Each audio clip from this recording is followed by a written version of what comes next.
Welcome to Kenton's videos. Enjoy the video. In this video, I will show how to replace Honda Ridgeline key battery.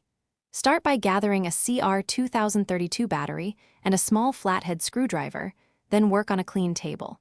Remove any dirt from the fob seam before prying, and keep track of tiny screws or clips. Work slowly so plastic tabs do not break, and test the new battery immediately to confirm the key fob transmits to the truck. Warm up your hands and position the fob with the buttons facing down on a soft towel.